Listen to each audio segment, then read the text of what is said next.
Motorcycles, millennials. Motorcycles, millennial. First of all, motorcycles and millennials. Let's cover something real fast. We're going to use a really loose definition for millennials because there's a lot of different definitions out there and different ranges, and people widen it and narrow it, all kind of different stuff. So we're just going to loosely define millennials as someone who right now is in their 20s, okay? Millennials. They're in their 20s, all right? So, first things first, understand. Millennials, if you're millennials watching this, you probably agree with me, most millennials don't like to be categorized, which means they don't like to be called millennials. So, motorcycle industry, while you're trying to figure out millennials and how to get them to buy more motorcycles, figure out the fact that they don't like to be categorized as millennials and just stop doing that. Just figure out how to sell motorcycles to young people, okay? Now that we got that out of the way. Motorcycles and millennials. So, for the past few years, the motorcycle industry, all the manufacturers and everything have been just going nuts, right? Scratching their heads trying to figure out how do we get young people to buy motorcycles. Statistic after statistic shows millennials just aren't buying motorcycles like previous generations did, okay? They're not as interested in racing. They don't really give a crap so much. It's not all of them. If you're in your 20s out there and you love racing, anyway, most of them don't give as much of a crap about racing and all that kind of different things, so it's been kind of harder to get them into it. The motorcycle lifestyle isn't important to them as it was to their parents or their parents' generations. So how do you get millennials into riding motorcycles, okay?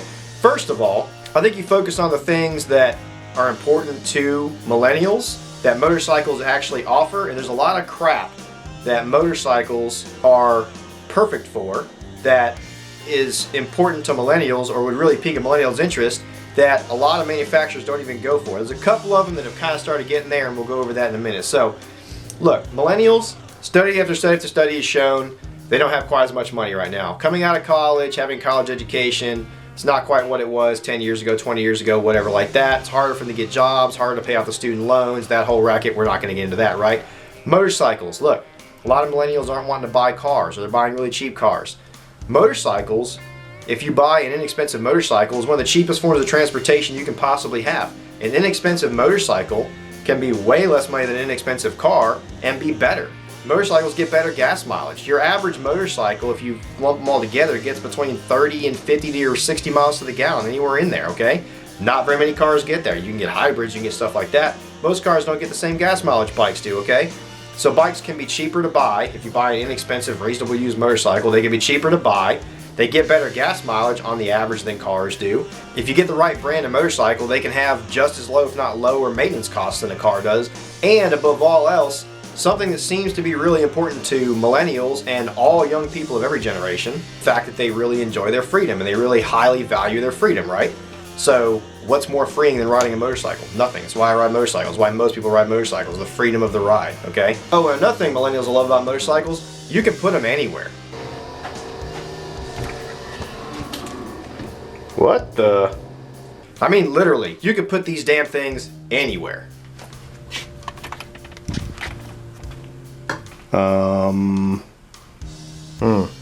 So if you're a millennial, what should you be looking for? And if you're a motorcycle manufacturer, what should you be making for millennials, okay?